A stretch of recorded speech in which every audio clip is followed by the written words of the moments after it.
اسلام سال کے 360 دن عورت کی عزت کرنے کی، عورت کو اس کا مقام دینے کی، عورت کو اس کا حق دینے کی تعلیم دیتا ہے۔ اللہ کے پیارے نبی جناب محمد رسول اللہ صلی اللہ علیہ وسلم اپنے ہر خطبے میں سورہ نساء کی پہلی آیت ضرور پڑھا کرتے تھے۔ پورے قرآن کو نہیں، صرف سورہ نساء کی پہلی آیت اٹھا کر دیکھ لو، اسلام نے عورت کا مقام بتا دیا ہے۔ یا ایھا الناس اتقوا ربکم الذی خلقکم من نفس واحدہ، اے لوگوں اپنے پروردگار سے ڈرو، اپنے رب سے ڈرو، الذی خلقکم من نفس واحدہ، جس نے تمہیں ایک جان سے پیدا کیا، جس نے تمہیں ایک انسان سے، حضرت آدم علیہ السلام سے پیدا کیا، وخلق منہا زوجہا، اور آدم سے ان کے بیوی حوا کو بنایا، وبث منہما رجالا کثیرا ونساء، اور پھر آدم اور حوا کے ذریعے انسانیت کے سلسلے کو آگے بڑھایا۔ میرے پیارے بھائیوں، یہ اسلام نے عورت کا مقام بتایا ہے۔ ایک آیت کے اندر کہ کل کائنات میں کہ قیامت کی صبح تک آنے والا ہر انسان اگر آدم کی اولاد ہے تو حوا کی بھی اولاد ہے۔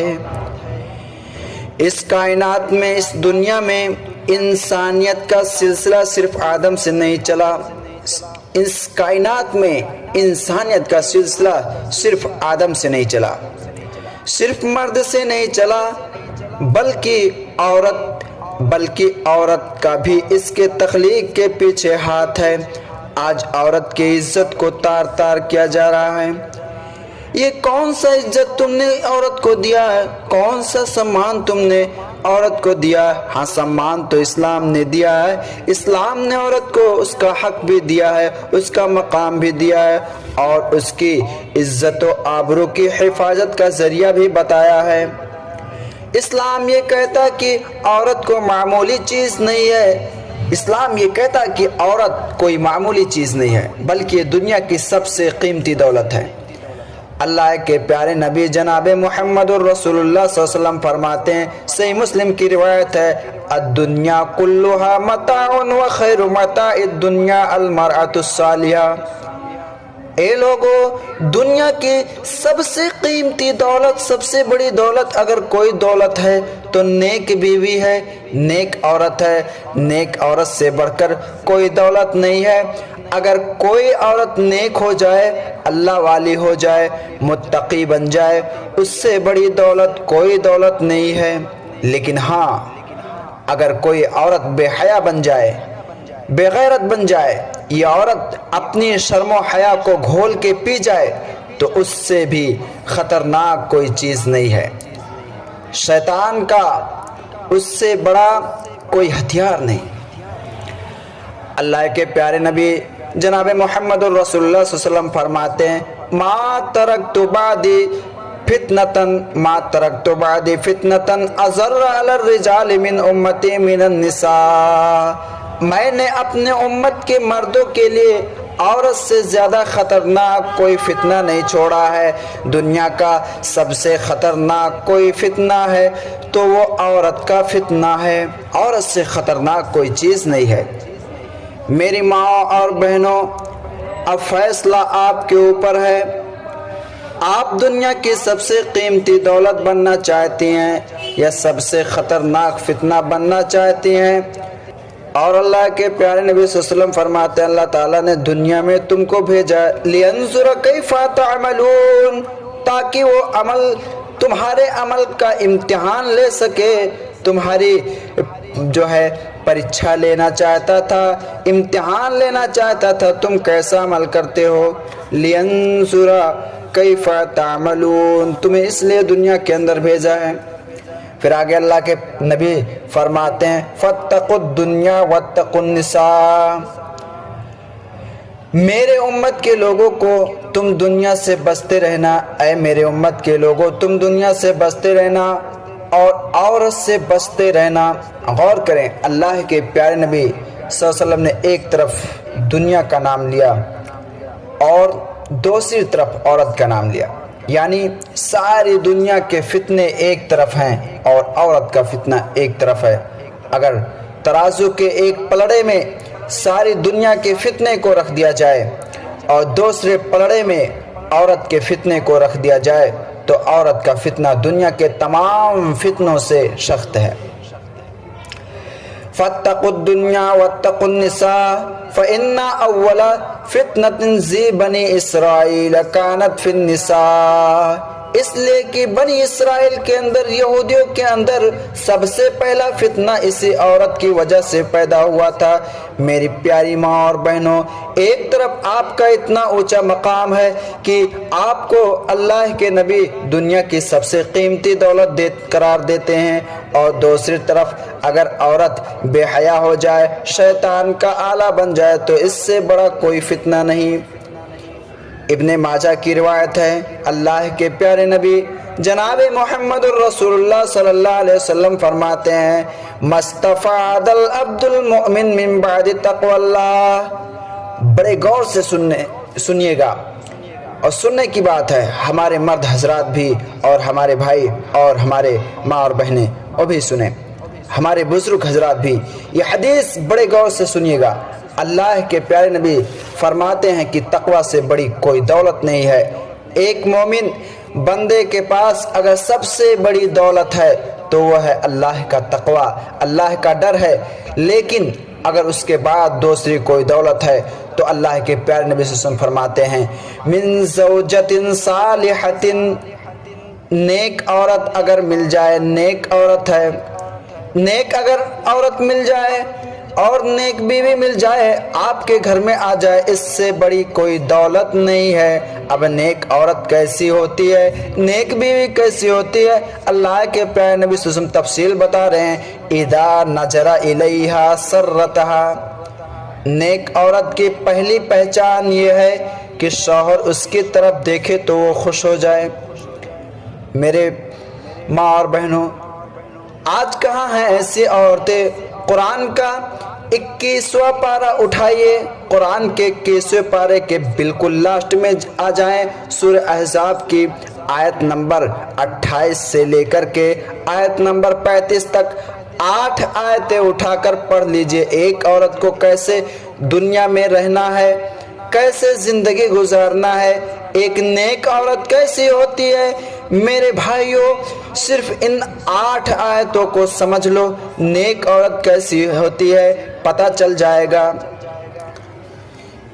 اللہ کے پیارے نبی صلی اللہ علیہ وسلم فرماتے ہیں، یا ایھا النبی قل لازواجک ان کنتن تردن الحیات الدنیا وزینتہا، اے نبی آپ اپنی عورتوں سے کہہ دیجئے، ان کنتن تردن الحیات الدنیا وزینتہا، اے میری بیویوں اگر تمہیں دنیا کی زندگی چاہیے، دنیا کا آرام چاہیے، دنیا کی چمک دمک چاہیے تو فتعالینا امتعکن واسرحکن سراحا جمیلا، تو تمہیں نبی کے گھر میں رہنے کا کوئی ادھیکار نہیں ہے، تم نبی کی گھر والی نہیں بن سکتی ہو۔ تمہیں نبی کے گھر میں رہنا ہے تو دنیا کی کوانا اور دنیا کو اپنی زندگی کا مقصد نہیں بنانا ہے، تمہیں دنیا کو چھوڑنا ہے، تمہیں آخرت کی تیاری کرنی پڑے گی۔ میری ماں اور بہنوں، ایک مسلمان عورت کی پہلی پہچان بتائی جا رہی ہے، وہ دنیا کے عیش و آرام کے پیچھے نہیں بھاگتی، وہ فیشن کے پیچھے نہیں بھاگتی، وہ کپڑوں کے پیچھے نہیں بھاگتی، وہ زیورات کے پیچھے نہیں بھاگتی۔ اس کی زندگی کا مقصد تو یہ ہوتا ہے کہ مجھے جنت کا آرام مل جائے، جنت کی نعمت مل جائے۔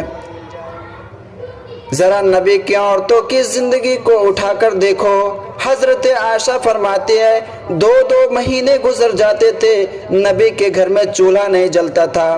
حضرت عائشہ بیان فرماتی ہیں 3 چاند نظر آ جاتے تھے، لیکن محمد الرسول اللہ صلی اللہ علیہ وسلم کے گھر میں چولہا نہیں جلتا تھا۔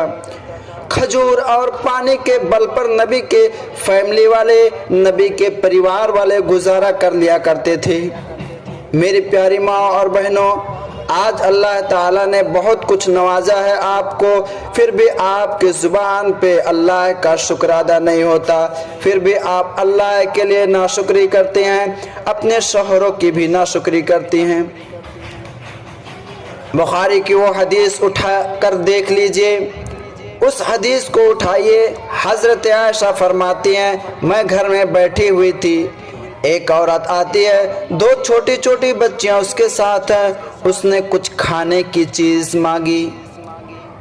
حضرت عائشہ بیان فرماتی ہے فلتمستو، میں نے گھر کی تلاشی لی، پورا گھر کھنگال ڈالا مگر کچھ نہ کھانے کو ملی، الا تمرتن، بہت تلاش کرنے کے بعد مجھے ایک کھجور ملی، وہ کھجور اٹھا کر میں نے اس عورت کو دے دی۔ اللہ اکبر، کیا دل تھا حضرت عائشہ کے پاس۔ سخاوت کا ذکر آتا ہے تو لوگ حاتم طائی کا ذکر کرتے ہیں، میں نے کہا سخاوت کا ذکر دیکھنا ہے تو ہم سب کی ماں حضرت عائشہ کی زندگی کو اٹھا کر دیکھو، نیک خاتون کی پہچان کیا ہے۔ او لوگوں غور کرو، یہ کائنات کے امام کا گھر ہے مگر کھانے کے لیے گھر میں کچھ نہیں ہے۔ عورت وہ کھجور لیتی ہے، بخاری کے الفاظ سے اس کھجور کے دو ٹکڑے کرتی ہے، آدھا ٹکڑا ایک کو دیتی ہے، آدھا ٹکڑا دوسرے کو دیتی ہے، وَلَمْ تَأْكُلْ مِنْهَا شَيْئًا، اور خود وہ عورت بھوکی رہ جاتی ہے، کچھ نہیں کھاتی ہے۔ یہ ایک ماں کی محبت ہے، ماں اپنی بچی کو کھلا دیتی ہے اور خود بھوکی سو جاتی ہے، خود بھوکی رہ جاتی ہے۔ حضرت عائشہ فرماتی ہیں میں یہ منظر دیکھ کر حیران ہو جاتی ہوں۔ جب شام کو اللہ کے نبی گھر تشریف لائے، اللہ کے نبی کو میں نے پورا واقعہ بیان کیا کہ ایک عورت آئی، اس نے کھجور مانگی، کھانے پینے کے لیے کچھ مانگی اور میں نے اس عورت کو کھجور دے دی۔ اس عورت نے ایک کھجور کے دو ٹکڑے کر دیے اور ایک بچی کو دے دی، دوسری بچی کو دے دی۔ اللہ کے پیارے نبی صلی اللہ علیہ وسلم فرماتے ہیں اے عائشہ، بیٹی کی پرورش کرنا، بیٹی کو پالنا یہ کوئی آسان کام نہیں ہے، یہ اللہ کی بہت بڑی آزمائش ہے، بہت بڑا امتحان ہے۔ من ابتلیا من هذه البنات شيئا كن له سترا من النار، اے عائشہ جس کو اللہ تعالیٰ اگر بیٹی دے دیتا ہے، لڑکی دے دیتا ہے اور اپنی بیٹی کی پرورش کو وہ نبھا لیتا ہے، صحیح طرح سے ادا کر لیتا ہے، تو وہ بیٹی اپنے ماں باپ کو جہنم کے آگ سے بچا لیتی ہے۔ یہ نبی کی گھر والی ہیں۔ میری ماں اور بہنوں، آج آپ کے الماریوں میں تو ایک ایک سے سوٹ پڑے ہوئے ہیں، زیورات پڑے ہوئے ہیں، لیکن کیا آپ نے تقوی کا لباس اپنے اوپر چڑھایا ہے؟ تقوی کا لبادہ آپ نے اپنے اوپر چڑھایا ہے؟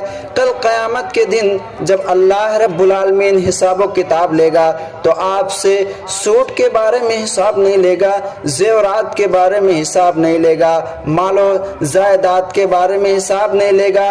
آخرت میں اگر اللہ رب العالمین حساب لے گا تو وہ آپ کے نامہ اعمال کا حساب لے گا۔